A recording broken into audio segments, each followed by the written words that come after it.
ఈ రాష్ట్ర ప్రజలందరూ కూడా మహిళా దినోత్సవం రోజైన చంద్రబాబు నాయుడు గారు మహిళలకి మేలు చేస్తారేమో అని ఆశగా ఎదురు చూశారు. సగభాగం ఉన్న మహిళలు తమ కోసం చంద్రబాబు నాయుడు గారు మహిళా దినోత్సవం రోజైనా ఏదైనా చేస్తారేమో, ఇచ్చిన హామీలు నెరవేరుస్తారేమో అని ఎంతగా ఆశగా ఎదురు చూసిన పరిస్థితి మనం చూసాం. 5 రకాల పథకాలు ప్రారంభించేస్తాను అంటూ తన ఎల్లో మీడియాలో భారీగా కోట్లు ఖర్చు పెట్టి ప్రచారం చేసుకుంటే ఈ రాష్ట్రంలో ఉన్న మహిళలందరూ ఇచ్చిన హామీలన్నీ కూడా అమలు చేసేస్తారేమో అని ఎంతో ఆశగా నిన్న ఎదురు చూసిన పరిస్థితి మనం చూసాం. తీరా చూస్తే అక్కడికి వెళ్లేసరికి అప్పటికి ఆల్రెడీ ఉన్న పథకాలన్నిటినీ తన ఖాతాలో వేసుకోవడం జరిగింది.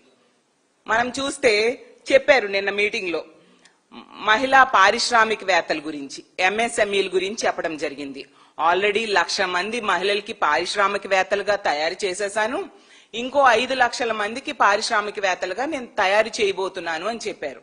నేను ఒకటే అడుగుతున్నాను చంద్రబాబు నాయుడు గారికి, ఈ పారిశ్రామికవేత్తలకి ఏమైనా మీరు 50% సబ్సిడీ ఇచ్చారా లేదా 90% సబ్సిడీ ఇచ్చారా? వాళ్ళు షూరిటీలు, సొంత ఆస్తులు షూరిటీలు పెట్టుకుని పరిశ్రమలు పెట్టుకుంటే దాన్ని మీ ఖాతాలో ఎలా వేస్తారు అని నేను అడుగుతూ ఉన్నాను.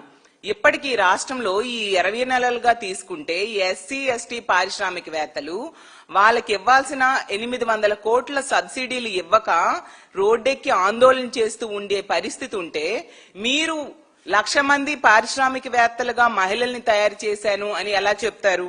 అసలు ఎంఎస్ఎంఈలు కేంద్ర ప్రభుత్వం రాయితీలతో రుణాలు మంజూరు చేయడం అనేది ఇప్పుడు కొత్తగా ఇచ్చిందేం కాదు కదా, దాన్ని మీ ఖాతాలో ఎలా వేస్తారు అని నేను అడుగుతూ ఉన్నాను.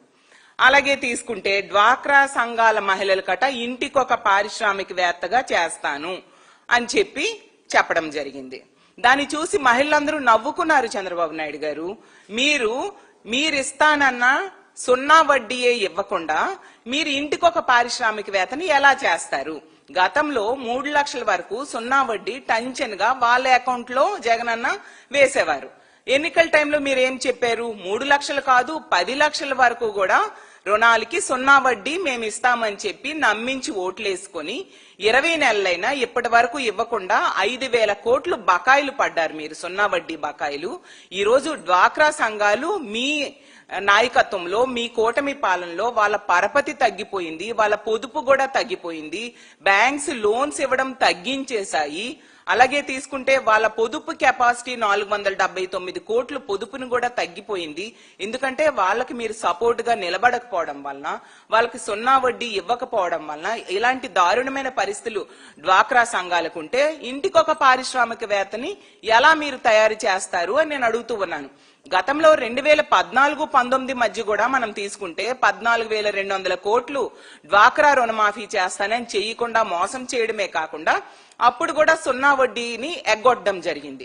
మళ్ళీ జగనన్న ముఖ్యమంత్రిగా 2019లో ప్రమాణ స్వీకారం చేశాక మహిళలకి 2019 ఏప్రిల్ వరకు ఉన్న రుణాలని ఆసరా ద్వారా వాళ్ళ అకౌంట్ లో 25,500 కోట్ల పైగా వేయడమే కాకుండా 0 వడ్డీ కూడా 5,000 కోట్ల వరకు వాళ్ళ అకౌంట్ లో వేయడం జరిగింది. మీరు డ్వాక్రా సంఘ మహిళలను ఆదుకున్నారంటే నవ్వుతూ ఉండే పరిస్థితి మనం చూస్తూ ఉన్నాము. ఇంకోటి కూడా మీరు చెప్పడం జరిగింది, ఫ్రీ బస్ అంట.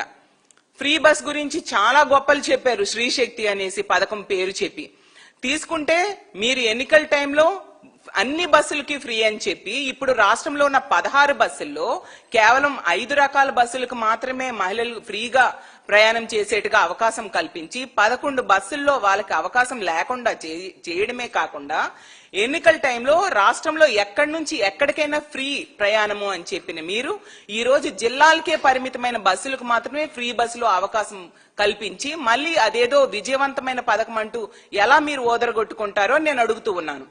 మళ్ళీ తీసుకుంటే సిలిండర్స్, గ్యాస్ సిలిండర్స్ గురించి చాలా గొప్పలు చెప్పారు నిన్న మీటింగ్ లో. అసలు ఈ రాష్ట్రంలో 1,59,00,000 మంది ఎల్పిజి గ్యాస్ సిలిండర్స్ ఉంటే మీరు 55 లక్షల మందికి ఎగ్గొట్టి మీరు ఏ విధంగా దాన్ని పూర్తిగా అమలు చేశామని చెప్పుకుంటారని నేను అడుగుతూ ఉన్నాను. అలాగే తీసుకుంటే తల్లికి వందనం గురించి కూడా చాలా గొప్పలు చెప్పారు. ఏదో మహిళలకి మేలు చేసేస్తాను, చిన్న బిడ్డలకు మేలు చేసేస్తున్నాను అని చెప్పడం జరిగింది. జగనన్న టైంలో అయితే 87 లక్షల మంది పిల్లల తల్లులకు వాళ్ళ అకౌంట్స్ లో అమ్మఒడి ఇచ్చేవారు.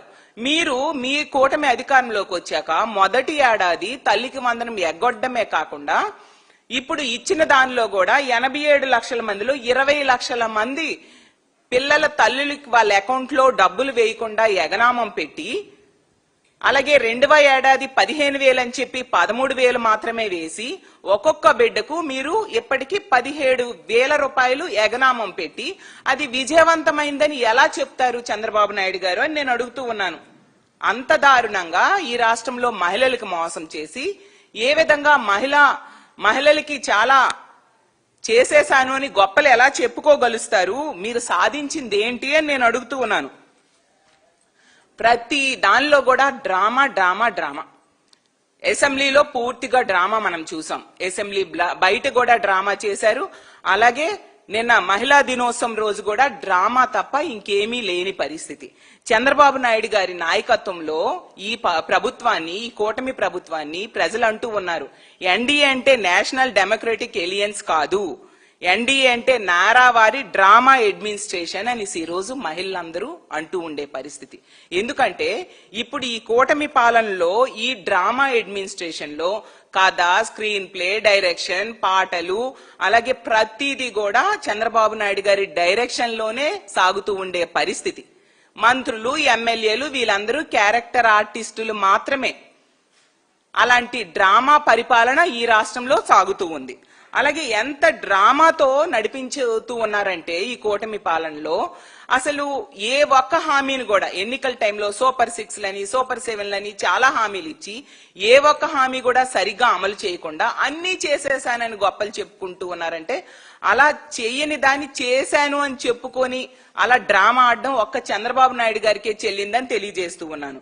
ఈ రోజు తీసుకుంటే మహిళలకి ఆడబిడ్డ నిధి ఎగ్గొట్టడం జరిగింది, 0 వడ్డీ ఎగ్గొట్టడం జరిగింది, 10 లక్షల వరకు రుణాలకి వడ్డీ లేని రుణాలు ఇస్తానని చెప్పి అది కూడా ఎగ్గొట్టడం జరిగింది. అలాగే తీసుకుంటే నిరుద్యోగ భృతిని ఎగ్గొట్టడం జరిగింది. మహిళలకు కూడా 50 ఏళ్ల పెన్షన్ ఇస్తానని చెప్పారు, 50 ఏళ్లకే 4,000 రూపాయలు పెన్షన్ ఇస్తానని చెప్పారు, అది కూడా ఎగ్గొట్టడం జరిగింది. మహిళా భద్రత అయితే గాలి కొదిలేసిన పరిస్థితి మనం చూస్తూ ఉన్నాం. ఈ రోజు ఈ కూటమి పాలన అధికారంలోకి వచ్చాక మహిళల మాన ప్రాణాలు గాలిలో దీపంలా ఉండే పరిస్థితి మనం చూస్తూ ఉన్నాము. ఇలా మహిళలకి ఇచ్చిన హామీలు ఎగ్గొట్టారు, మహిళల రక్షణ గాలి కొదిలేశారు. మీరు ఏ అర్హతతో మహిళా దినోత్సవ వేడుకల్లో పాల్గొంటారు అనేసి నేను అడుగుతూ ఉన్నాను. అసలు మహిళల్ని వేధించే ఎమ్మెల్యేలకి మీరు రక్షణ కవచంగా ఉంటే మీరు ఏ అర్హతతో మహిళా దినోత్సవ వేడుకల్లో మీరు పాల్గొంటారు అని అడుగుతూ ఉన్నాను. అలాగే తీసుకుంటే మీ ఐటీడీపీ అనే సోషల్ మీడియా ద్వారా మహిళల్ని వేధిస్తూ ఉంటే